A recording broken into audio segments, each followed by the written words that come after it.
Buenas noches, mi nombre es Matthew Ogden. Estamos a viernes 30 de agosto y está con nosotros en este momento tan dramático de la historia para una videoconferencia en vivo con el señor Lyndon LaRouche. En el estudio tenemos a mi colega Jason Ross y tendremos la ocasión de presentarle varias preguntas al señor LaRouche que vienen de diferentes sectores políticos. Empezaremos la videoconferencia con una pregunta que nos ha llegado de contactos en Washington respecto a, obviamente, los acontecimientos que están preocupando a todo el mundo. La pregunta dice lo siguiente. Señor LaRouche, given the events yesterday in the British Parliament, dado los acontecimientos ayer en el Parlamento británico y las demandas bipartidistas de todo el Congreso de que el presidente Obama obtenga aprobación del Congreso antes de lanzar cualquier acción militar en contra de Siria, y dada la naturaleza cuestionable de las evidencias presentadas, las disque pruebas, ¿cómo ve usted la posibilidad de la acción militar estadounidense respecto a Siria en este momento? Esta es una situación que se está moviendo muy rápido. Pareciera que el calendario de Obama para tratar de lanzar ataques en contra de Siria antes de salir a la cumbre del Grupo de los 20 el martes que viene ya no está funcionando bien.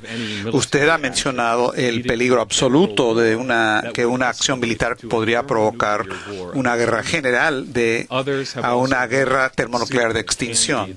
Otros han dicho también que Siria puede ser el gatillo para desatar la guerra mundial. También ha surgido otro debate respecto a Siria, y esta es la segunda parte de nuestra pregunta. Dada sus advertencias tan certeras respecto a la posibilidad de una escalada si hay un ataque militar estadounidense, ya que se tiene que llevar a cabo una investigación a fondo sobre los incidentes de armas químicas de las que se acusa que se han usado, ¿no sería apropiado llevar el asunto a la Corte Internacional de Justicia en La Haya en vez de lanzar acción militar unilateral, que sería a la vez una violación de la ley internacional? Y claro, si el presidente Obama fuera a lanzar ataques militares sin la autorización del Congreso, esto también constituiría un crimen que justificaría el juicio político en contra de Obama. Gracias. Bueno, yo creo que la primera parte de la pregunta se ha vuelto obvio en la medida en que han transcurrido los acontecimientos. La segunda pregunta es mucho más interesante. Desde el jueves por la noche, yo tenía tres alternativas en cuanto a explicaciones de lo que podrían ser las causas y los resultados de lo que había sido la discusión hasta ese momento. Pero para la mañana, esta mañana del viernes, las cosas habían cambiado de manera significativa. Era claro que había habido un desplome. Se había cerrado el apoyo a Obama en los círculos internacionales. Y esto hizo que la tercera opción, que yo decía que iban a deshacerse de Obama, esa probabilidad de deshacerse a Obama se ha vuelto ahora mucho más probable, por así decirlo. Y eso puede ser la respuesta. Porque ahora tenemos una situación de un presidente Obama confuso que está confusamente moviéndose sin saber qué es lo que debe hacer o qué puede hacer en estas circunstancias. Así es que cuando el Parlamento británico lo rechazó, eso hizo que todo fuera muy claro para todo el mundo, además de las otras reacciones de otras fuentes, que Obama lo habían dejado colgado de la brocha para morir políticamente o algo por el estilo. Y creo que esa es la situación más probable en este momento. Esto resuelve algunos problemas, pero también deja otros problemas sin respuesta. Los problemas irresueltos son si se le va a echar de la presidencia, porque lo apropiado sería, porque su intención en esta dirección y todos los indicios son de que él estaba avanzando con el ataque con la idea de que lo iba a lograr. Con esto significa que ha sufrido un golpe psicológico realmente muy fuerte. Lo dejaron afuera en el frío. Y esto es necesario porque probablemente ha llegado el momento para deshacernos de él. Eso es lo que yo esperaría y creo que otros también comparten esa perspectiva porque el mecanismo de los acontecimientos, la manera en que los británicos lo abandonaron y otros también lo han abandonado, pues lo han dejado colgado de la brocha y ahí lo dejaron. Entonces yo creo que la situación ha cambiado de cierta manera, aunque todas las precauciones que he indicado y otros han indicado hasta el momento todavía siguen vigentes, pero el cambio ahora es que él ahora es un presidente aislado, al borde del precipicio de querer lanzar la Tercera Guerra Mundial. Esa es la realidad. Y los británicos, no sé la reina, pero el Parlamento británico lo ha votado a Obama y otros también se dan desecho de él. Así es que tenemos un momento para respirar hasta cierto punto. La cuestión es quién va a tomar la iniciativa de aquí en adelante para tomar las medidas que se requieren ahora, a diferencia de las que ha adoptado el gobierno de Obama. Y eso es lo que hay que examinar con mucho cuidado. Vamos a tener que ser muy activos, porque creo que mucha de la gente que son líderes potenciales de Estados Unidos no tienen la capacidad de que no les tiemble la mano para tomar las decisiones que se requieren, y yo creo que ese es el tema central de lo que vamos a discutir esta noche. Well, this will be a follow-up. Bueno, esto es una pregunta relacionada. Como usted dijo, el Parlamento británico, de hecho, votó en contra de cualquier acción militar en Siria. Y no solamente eso, sino que también forzaron al primer ministro Cameron a rechazar cualquier uso de lo que se llama la prerrogativa real, porque en Inglaterra, bueno, la monarquía es soberana y como no tienen constitución que valga la pena, no se requiere aprobación del Parlamento. Sin embargo, irónicamente, en esta situación ha cambiado la situación y parece que más bien Obama es el que va a acudir a algún tipo de prerrogativa real, aunque supuestamente este es Estados Unidos. En las últimas 48 horas hemos estado viendo una reacción muy fuerte de gente militar en Estados Unidos y en el Reino Unido, y de ambos lados del Atlántico existen paralelos que se han mencionado respecto a la invasión a Irak en base a inteligencia falsificada, algo que usted conoció muy de cerca, íntimamente en ese entonces. Dos generales retirados de mayor jerarquía en Estados Unidos, Anthony Zinni y Barry McCaffrey, han ido a la televisión en las últimas 48 horas con entrevistas de televisión oponiéndose muy fuertemente a la corrida acelerada de Obama hacia la guerra. Nos da una indicación de lo que está pasando dentro del ámbito militar en Estados Unidos. Y finalmente, relacionado a lo que usted acaba de mencionar sobre las agallas políticas, parece que algunos miembros del Congreso están empezando a actuar como si tuvieran espina dorsal y están hablando de la necesidad de tener la separación de las ramas del gobierno cuando tiene que ver con la cuestión de proclamar la guerra.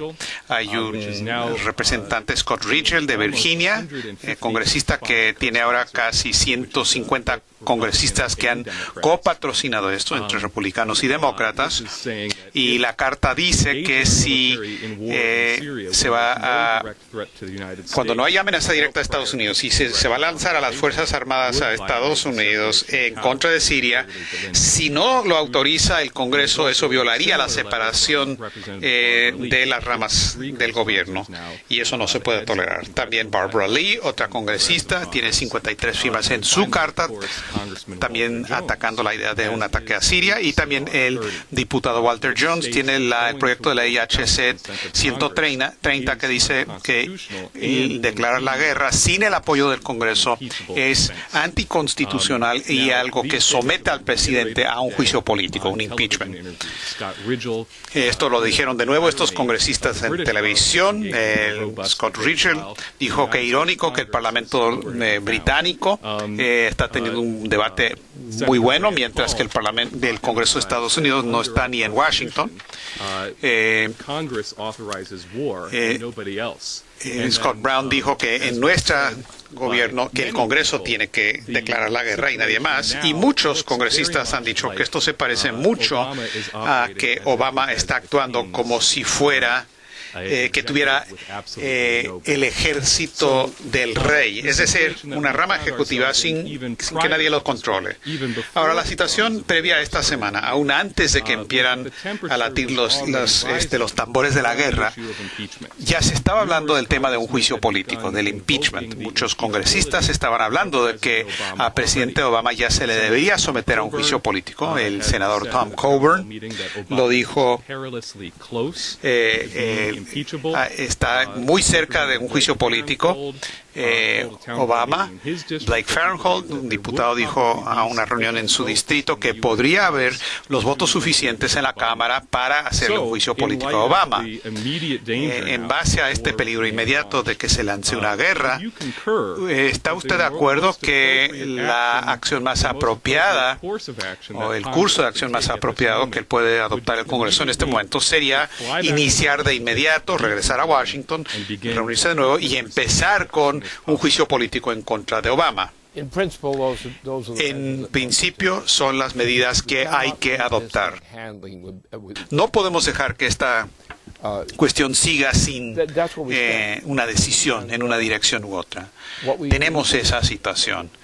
Lo que se requiere realmente es un juicio político de impugnarlo a este presidente, porque tenemos una crisis monetaria y financiera y crisis relacionadas que también se tienen que abordar. Y mientras que este presidente permanezca en el cargo y mientras que sus simpatizantes sigan en sus posiciones, vamos a tener todo un lío. Lo que se requiere de inmediato es regresar a la ley Glass-Steagall, simplemente restablecerlo, nada de cambios, diferencias, simplemente la ley original de Roosevelt de 1933. Es la manera de hacerlo, así no tenemos que tener una gran discusión del cambio que se requiere.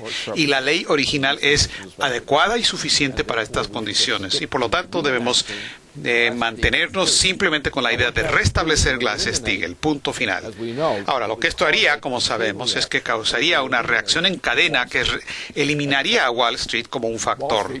Wall Street todavía existiría con capacidades reducidas porque Wall Street tiene en existencia y está recirculando deudas perpetuas.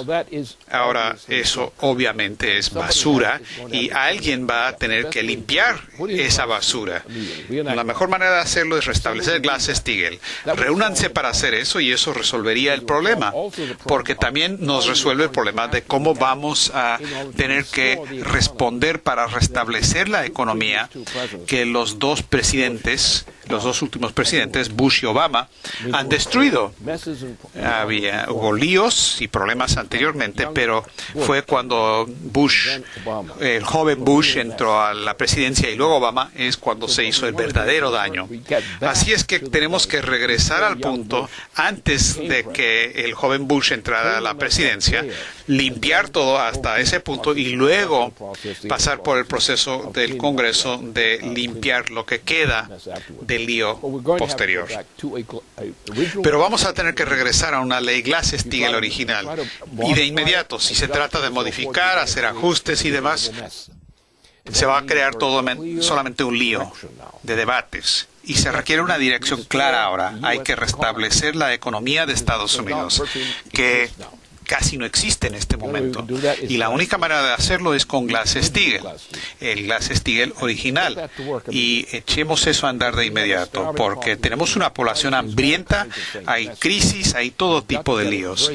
Y tenemos que poner en acción algo muy simple, claro, que restablezca en los Estados Unidos una política de Glass-Steagall. Si se hace eso, entonces las leyes ordinarias y medidas relacionadas serán suficientes para restablecer el funcionamiento de la economía.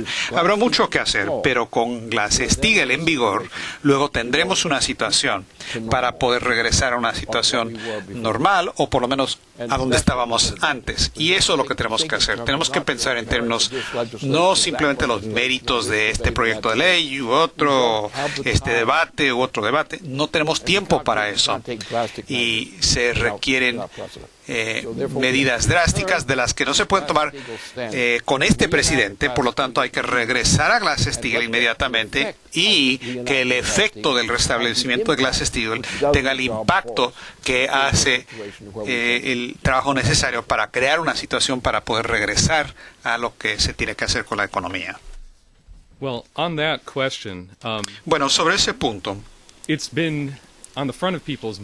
la gente ha estado pensando en esta última semana un punto de preocupación, especialmente con la escalada hacia la guerra que Obama está llevando a cabo ahora.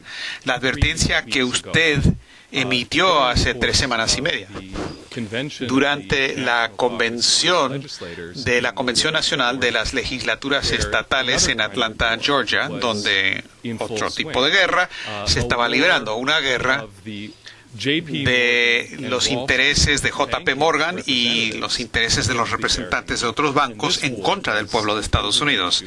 Esta guerra era en contra de Glass-Steagall. Esto está continuando.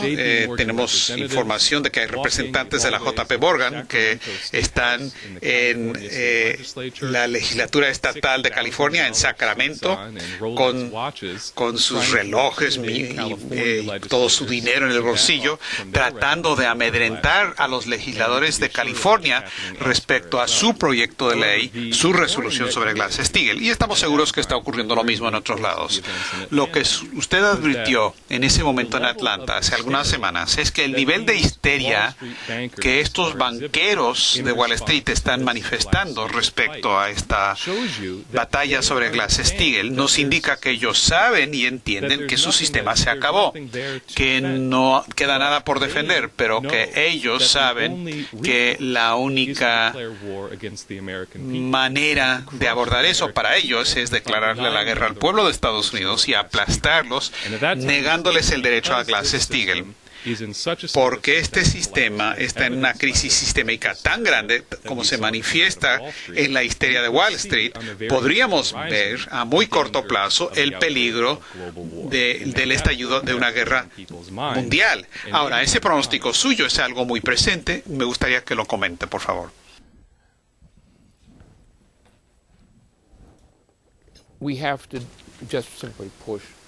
Tenemos simplemente que instrumentar Glass-Steagall de inmediato, porque cualquier otra combinación de acciones no va a funcionar, por lo menos no de la manera que queremos. Sí, se tiene que establecer Glass-Steagall y tenemos que sacar a estos tipos. Ahora, lo que tenemos que hacer también es decir ciertas verdades, porque el público verdaderamente no conoce los hechos pertinentes. Wall Street y lo que Wall Street representa ya está en quiebra irremediable. Acuérdense de lo que estamos hablando. No son deudas que se identifican como deudas y se quedan ahí hasta que alguien haga el reclamo. Realmente lo que están haciendo es simplemente haciendo un reciclaje de más y más de esta acumulación hiperinflacionaria de instrumentos financieros sin llegar a cualquier resolución del endeudamiento. Así es que siguen intercambiando, dándose unos a los otros estos documentos y aumentando el precio constantemente. Eso es lo que hay que parar. O sea, hay que ponerlos en bancarrota.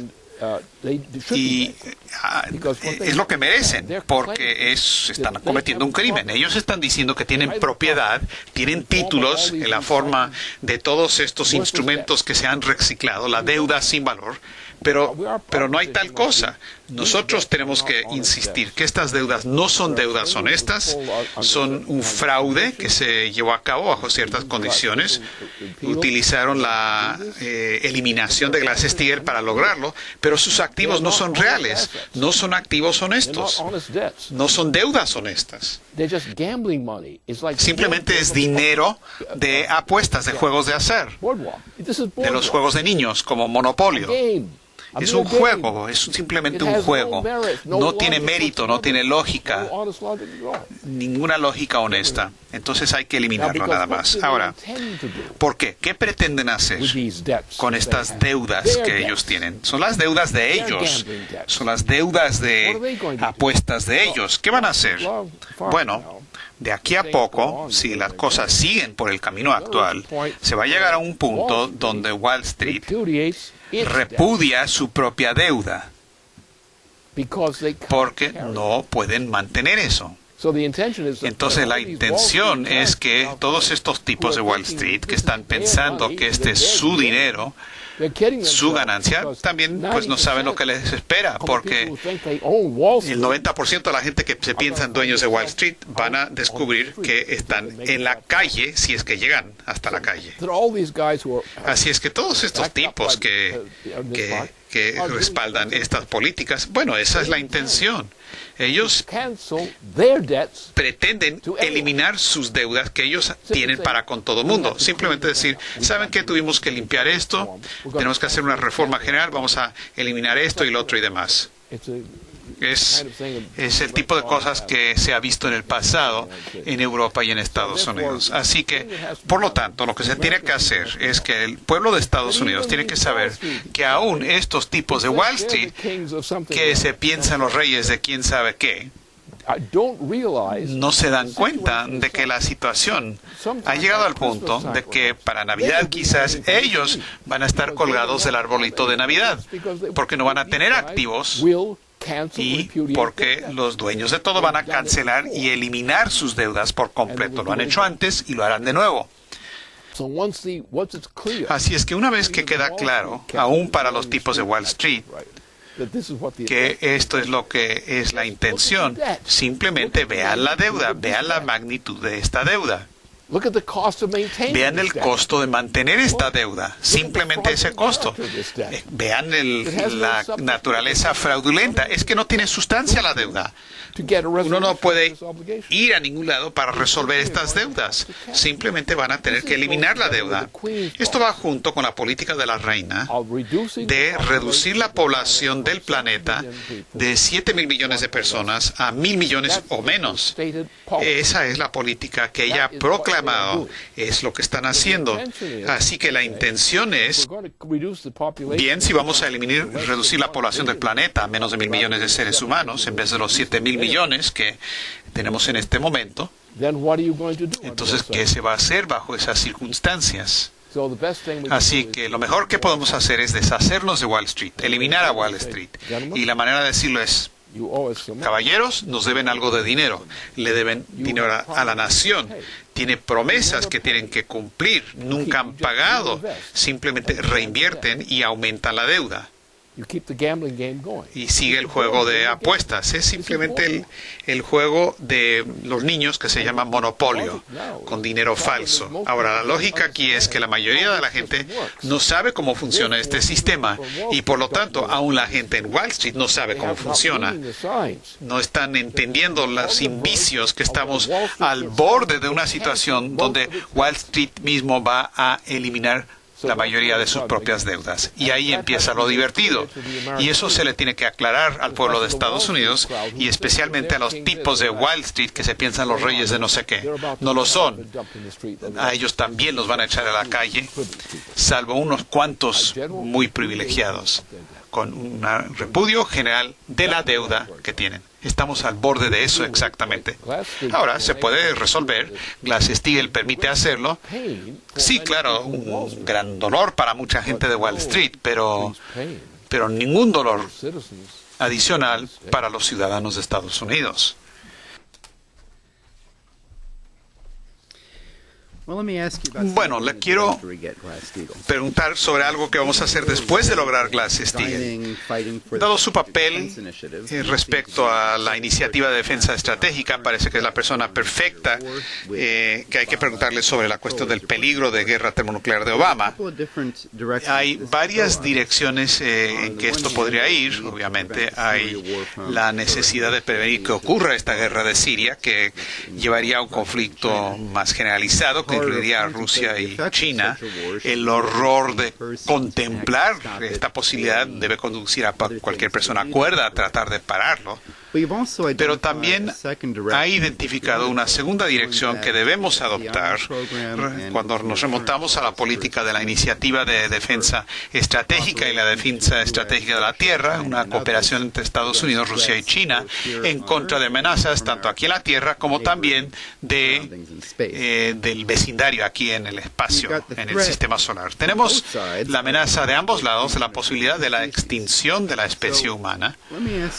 Le quiero preguntar, por lo tanto, lo siguiente: si logramos o cuando logremos tengamos éxito en eliminar el poder de los anglo-holandeses, ¿cuál sería la relación estratégica entre las potencias en una era termonuclear? Uno pensaría que la defensa estratégica de la Tierra, compartiendo tecnologías y colaboración entre las superpotencias sería apropiado. Por favor, ¿puede abordar este reto más profundo?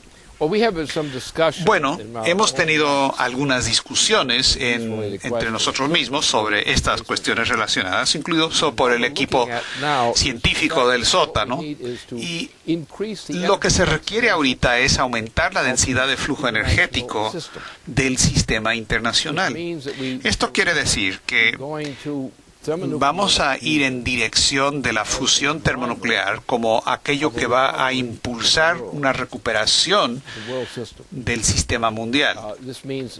Esto significa mejorar los sistemas de gestión de agua y muchas otras cosas. Las posibilidades están ahí. Entonces lo que tenemos que hacer es crear algo que impulse la economía con la densidad de flujo energético a un nivel superior. En Estados Unidos, por un lado, porque el río Mississippi hacia el occidente, cruzando hacia el Pacífico y luego cruzando el Océano Pacífico y subiendo hacia el Mar Ártico. Y en todo el mundo se tiene que lograr este avance. Luego, viendo la situación de China, China ahora ha sido empujada en la dirección donde entienden que el estatus actual que sufren es algo preocupante, por decirlo menos. Y se dan cuenta de que Europa se está desplomando, las economías de Europa se están desintegrando, otras partes del mundo y sus economías se están desintegrando. A China la empujaron en la dirección de cumplir un papel por unas 3 décadas ya. Les hicieron muchas promesas, pero luego se dieron cuenta de que el desplome de Europa y de la economía de Estados Unidos estaba colocando a China en una situación donde su política previa ahora ya no va a funcionar. O no va a funcionar de manera eficaz. Ahora, por lo tanto, nos damos cuenta que toda la región, y tomamos nosotros desde el río Mississippi como un punto de donde tenemos una crisis de gestión de agua y crisis para producir alimentos, y esto se extiende cruzando el Pacífico hacia China, el norte de Rusia y otras partes de Rusia, y al Ártico, y por todo el mundo. Ahora, si seguimos esta política, que es perfectamente factible en principio, no quiere decir que pueden haber resultados inmediatos, pero si se establece un programa de este tipo, va a funcionar, puede funcionar, la tecnología existe. Entonces, lo que tenemos que hacer es concentrarnos en decir, miren, tenemos una población en Estados Unidos donde nosotros podemos, por lo que se hizo bajo Obama y Bush en el gobierno, ahora ya no podemos mantener la alimentación de la población de Estados Unidos. Y lo que Obama ha hecho en particular ha sido garantizar la muerte por inanición de muchos de nuestros ciudadanos en este país. Por lo tanto, inmediatamente tenemos que cambiar esa política, ir a una tecnología superior, eliminar la política verde, porque bajo la política verde los estadounidenses no podemos vivir, nos moriremos. Bajo una política verde, ambientalista, van a morir en masa porque no estamos produciendo los alimentos necesarios y eso se está reduciendo en términos per cápita, especialmente con las otras cosas que se están haciendo. Así es que tenemos que pensar no cómo vamos a arreglar lo que existe, porque lo que existe ahora ya no se puede componer. Tenemos que más bien retomar el progreso científico y tecnológico, que es la política en la que hay que basar el futuro de Estados Unidos, el futuro de la región del Pacífico, el futuro de China, el futuro de Japón y así por el estilo, el futuro de India. Todas estas cosas dependen de este cambio. Y nosotros, obviamente, en Estados Unidos tenemos una misión planetaria que es consistente, coherente con la fundación de nuestra república, que es usar nuestros propios poderes, nuestra constitución, como el instrumento para beneficio no solamente de nuestra nación, sino el beneficio de otras naciones. Tenemos que hacer que entienda el pueblo de Estados Unidos y otros exactamente lo que significa esto, cuáles son las opciones, por qué va a funcionar, cómo va a funcionar. Todas estas son cosas que no son conocidas y simplemente hay que hacer de esto un programa. Lo que se hace entonces se dice, muy bien, la recuperación de Estados Unidos de una situación desastrosa que ahora depende solo de nosotros, depende de regresar a Glass-Steagall. Utilizamos la Glass-Steagall, que es un concepto constitucional en realidad, porque así fue que la Organización de Estados Unidos se estableció con el equivalente de Glass-Steagall. Así es que tenemos que regresar a ese instrumento, enfocar todo lo que estamos haciendo en torno a ese instrumento económico, el instrumento de la política económica, una sola política que sirve a nuestros requerimientos, pero también satisface lo que necesitan las naciones con las que vamos a cooperar en el Pacífico y otros lados. Así hay que verlo. Simplifiquemos este problema complejo. Hay que tomar el punto de ventaja donde se puede controlar el problema. Utilicemos ese mecanismo de control para organizar la recuperación no solamente de Estados Unidos, sino también el beneficio de las naciones en torno al mundo. Se toma el río Mississippi, que corre norte-sur, y luego miremos a occidente, hay que ir hacia el oeste, hay que cruzar el Pacífico, entrar a Asia y crear un sistema de alta tecnología, muy alta tecnología, encabezado por la fusión termonuclear, que es una tecnología factible ahora, hacia donde lo podemos extender ahora. Bueno, eso tomará tiempo, pero nuestro compromiso a lograrlo significa que podemos resolver este problema a nivel planetario. Luego, si vamos a salvar a Estados Unidos de cosas malas que existen en el espacio, vamos a tener que hacer lo mismo. Vamos a tener que usar la fusión termonuclear como el instrumento para defender a Estados Unidos en contra de la destrucción que podría venir del sistema solar. Así que lo que vamos a tener es un solo punto de enfoque donde podemos educar a la población de Estados Unidos para que entiendan exactamente de qué se trata. Nada de trucos, nada de movidas secretas, simplemente los hechos honestos. ¿Qué medidas se tienen que adoptar, empezando con Glass-Steagall, que se vuelven factibles mediante Glass-Steagall para cooperar con otras naciones desde el Mississippi hacia el occidente, dándole la vuelta al mundo? Y esa es una política que podemos pasar y entregar a nuestros sucesores, a las siguientes generaciones, y funcionará en el planeta para defensa del planeta toda la vez. Que sea simple. Hay que verlo como una medida única que nos da la ventaja más grande que se pueda para lograr lo que se tiene que hacer. Y eso es lo que vamos a hacer.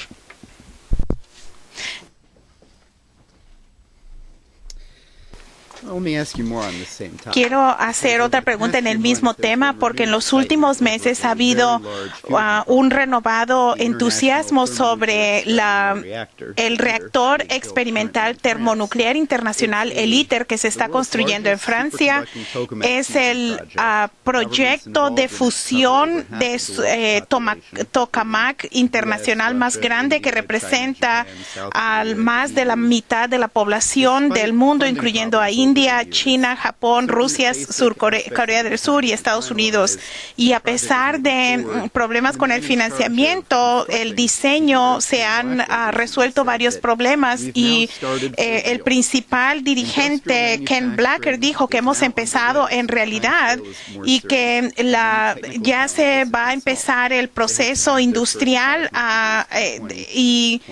y estos esperan tener el primer producción de plasma para el 2021. A pesar de este entusiasmo, la mayoría de la cobertura de la prensa han dicho que a pesar de estos avances, tomará de 6 a 7 décadas para que esto se haga realidad. Y esto es mucho más grande de lo que se proyectaba en el pasado. Y el problema es de que están mirando al tema desde el punto de vista del marco general económico de los últimos 50 años desde el asesinato de Kennedy y que se ha vuelto peor desde el Bush hijo y Obama, pero el factor real que ha evitado es el sistema imperial anglo-holandés que ahora se está desintegrando ante nuestra vista con la restauración de la Glass-Steagall. ¿Qué dirías sería tu análisis para la perspectiva del desarrollo de una economía de fusión? ¿Qué papel jugará para una recuperación económica de Estados Unidos y otras naciones? Pienso que el problema es de que los políticos han estado en esto y los científicos serios no han sido consultados. Lo que se ha hecho en la ciencia siempre, los programas científicos siempre han tenido éxito dando saltos y lo que algunos tratan de hacer es construirlo desde abajo, paso a pasito. Lo que están hablando del sistema financiero, sistema monetarista, pero esto no funciona y no hay la intención de que el sistema funcione.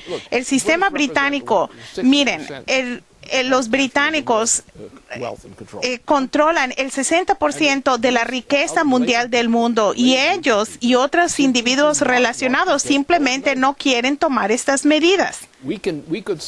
Podríamos empezar en este mismo año. Podríamos empezar si iniciamos un programa que sería un programa de fusión, energía de fusión.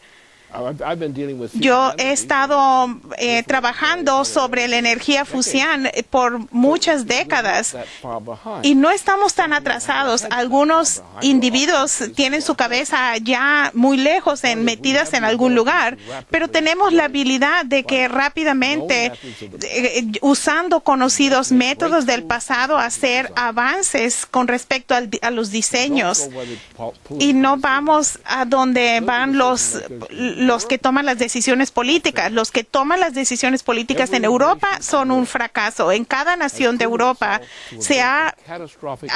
han sido un fracaso total en el último periodo. Y queremos escuchar su opinión. Hay algunos individuos que son los que promovieron este programa que sí dicen cosas con sentido, pero no tenemos por qué meternos a esta politiquería.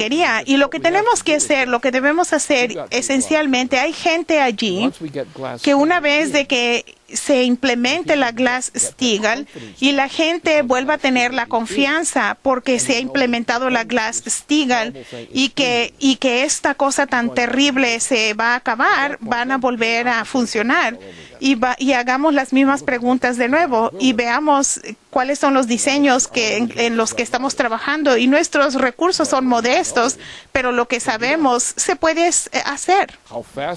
¿Qué tan rápido va a funcionar? No sabemos, pero estas cosas sugieren. Estos programas son tontadas.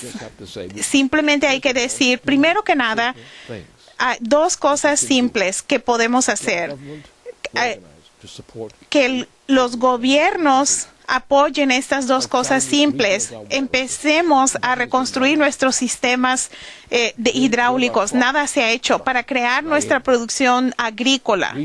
Hay que reconstruir a California para que sea un lugar respetable de nuevo. Lo destruimos con ese tonto de Austria que destruyó a California entre las cosas que hizo. Podemos reconstruir esto, sabemos cómo hacerlo. Soltemos a la gente, démosle una misión, financiamiento, démosle un lugar donde trabajar, que vayan a trabajar, que los agricultores vuelvan a cultivar y demos marcha atrás a lo que se ha hecho en las últimas décadas.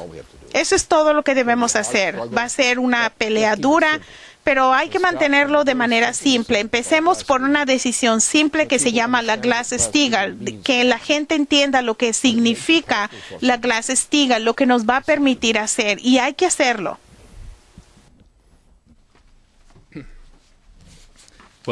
Bien, en ese tema se ha confirmado que a final de la próxima semana, el 7 de septiembre, va a haber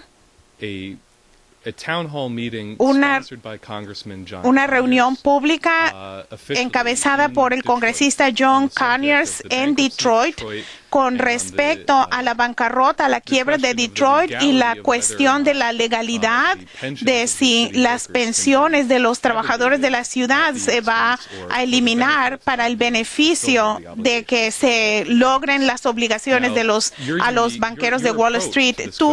La forma en que tú has abordado esta cuestión ha sido única e indispensable en las últimas semanas. Bill Roberts, que es un miembro del comité político de nuestro movimiento y ex candidato al Congreso, ha indicado que los consejeros de la ciudad, los funcionarios públicos, los sindicalistas, y ha insistido en que tenemos que reconvertir el sistema de máquinas herramientas de Detroit. Lo que siempre resulta y a lo que has hecho referencia es la falacia que la gente dice de que lo que vas a hacer es componer el problema, reparar las cosas que se han quebrado y tapar algunas calles, pero tú has insistido, has enfatizado que la única métrica que podemos usar en la historia es una que por lo menos es de un siglo y subdivides el siglo en generaciones y tenemos 4 ciclos de generaciones de 25 años y la idea de que la reproducción económica no simplemente la reproducción de la habilidad de la última generación o del último ciclo, pero como se le ha llamado una reproducción que se expande, que va más allá de cualquier cosa que vino antes, requiere esta idea que has abordado de un salto en la tecnología. ¿Cómo podemos transmitir esta idea que es el punto central del pueblo estadounidense, la experiencia bajo Roosevelt, bajo Kennedy, pero que la gente ha olvidado? ¿Cómo podemos presentar esta idea adecuadamente al pueblo estadounidense? Regresemos primero a la primera y segunda década del siglo pasado, cuando se inventó la contabilidad y fue el sistema bancario que inventó al contador y recetó lo que el contador iba a hacer y no hacer, que creó todo este lío. El contador, la mentalidad de contador es un condicionamiento. Si uno sigue lo que hace, se le manipula para que actúe como un mono y que no debe ser creador, creativo, no ético, se supone que no debe cambiar las reglas. El cambio de las reglas es una práctica antigua en la humanidad que se remonta a miles de millones de años, y es que la humanidad, como no los animales, a voluntad y aumenta la productividad del individuo, del ser humano, en principio, no solamente en la forma, en un principio. Y la humanidad es la única criatura que va de niveles de densidad de energía superiores, y el éxito de la especie humana depende de estas condiciones bajo las cuales este tipo de desarrollo se ocurre. Un contador dice, hay que ser práctico, y uno dice, tomemos a todos los hombres que son prácticos y metámoslos al zoológico donde pertenecen, porque no son creativos. Por ejemplo, tomemos a la especie humana. Empezamos con la pequeña fogata allá en África, donde tenemos, y hay dos personas que parecieran monos en su comportamiento, pero uno usa una fogata, el otro no. El que no usa la fogata no es un ser humano, es el animal, y el que usó la fogata se mejora y se convierte en el ser humano. Ahora, el ser humano se desarrolla como aumentando la densidad del flujo energético per cápita por cada miembro de la especie humana. Estamos en el nivel de la energía termonuclear de calor. Ese es nuestro nivel en la Tierra y más allá de la Tierra. Y hay unas personas que todavía están allí con eso verde, que dicen que simplemente van a tener los números de contador y que eso va a determinar cuáles son las políticas de esta nación. Esa es una idiotez. Es siempre el aumento de la densidad del flujo energético que la humanidad puede entender, y ahora estamos en la era de la fusión termonuclear. Y si usted quiere ver cómo resolver el problema de Estados Unidos, Europa y del planeta, debemos entrar a la era de la fusión termonuclear. Ha estado aquí por cierto tiempo. Yo me entendí esto a principios de los 70s, y esto está volviéndose algo más maduro a pesar de que se le ha tratado de detener. Estamos en una situación donde podemos empezar a verdaderamente a tomar cargo de Marte. No estoy diciendo de que tenemos que poner a la gente en Marte, pero sí estoy a favor de llevar y poner objetos útiles en Marte que pueden hacer que las cosas se hagan allá. Por lo tanto, no hay límites. Estamos en la era termonuclear y más allá, y debemos entender eso. Debemos desarrollar y usar ese tipo de tecnologías. Debemos crecer. No somos monos. Los monos van a hacer lo mismo, van a seguir su tradición para siempre, pero no somos monos, somos seres humanos, y siempre vamos a ir a niveles superiores de densidad del flujo energético porque somos humanos, somos únicos, somos la única especie de la que se sabe en el universo hasta la fecha. Hay probablemente otras personas allá, pero para a mí saber, nosotros en la Tierra somos lo único que tenemos la inteligencia, y la inteligencia es la creatividad. La inteligencia humana es la creatividad per se. Estamos ahora en la era de la fusión termonuclear. Estamos yendo hacia la materia antimateria. Hay que volver a calcular todo en base a esto. Okay. Muy bien. This will be one final. Esta será la pregunta final.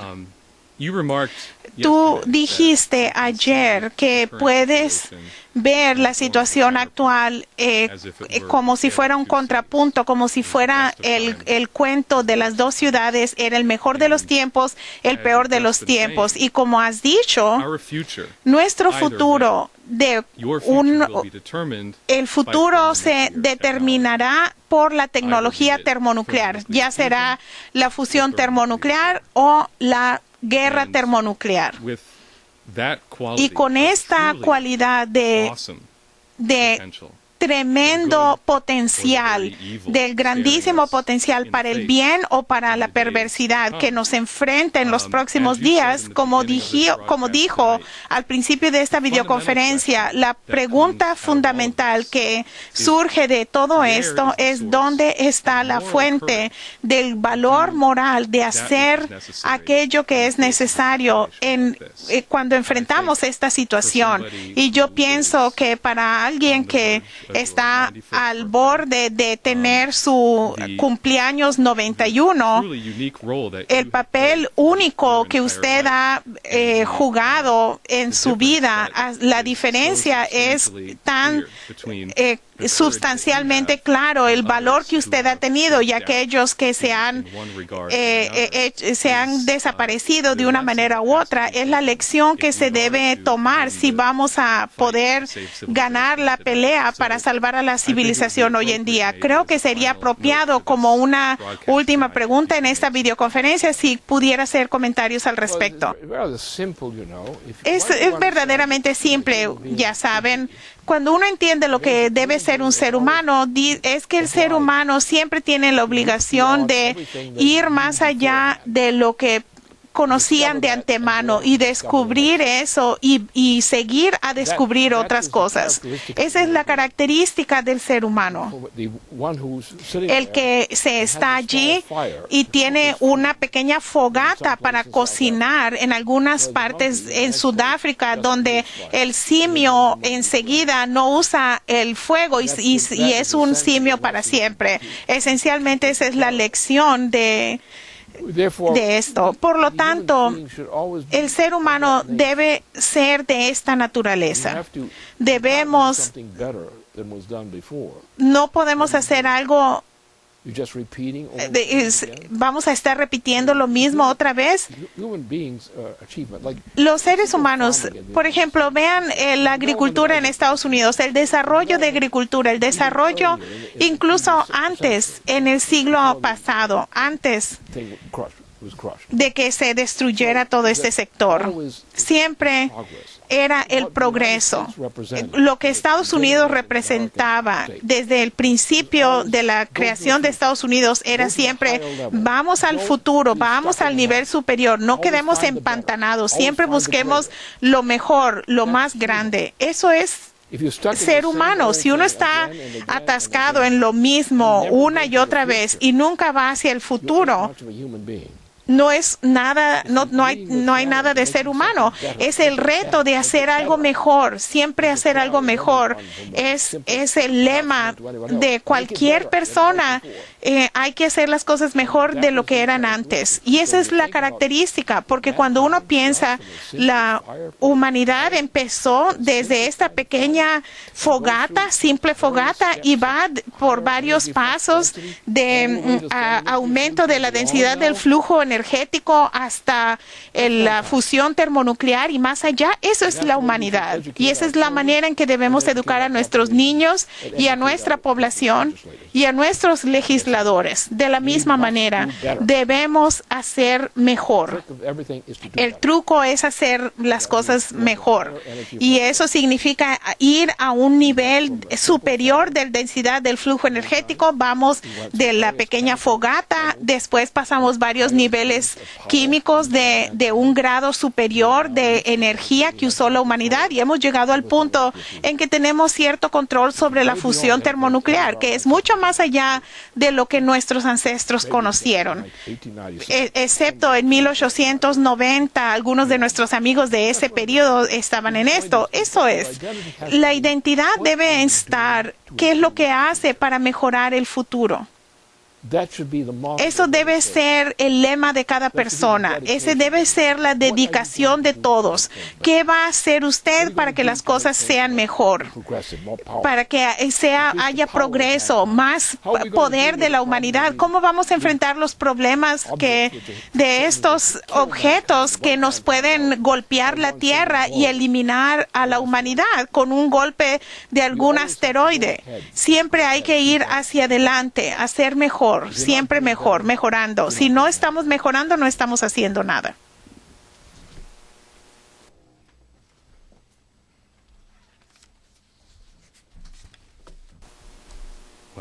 Bien, muchas gracias. Con esto concluimos esta videoconferencia hoy. Gracias, Lynn. Gracias, Jason. Gracias a todos ustedes por estar con nosotros. Buenas noches.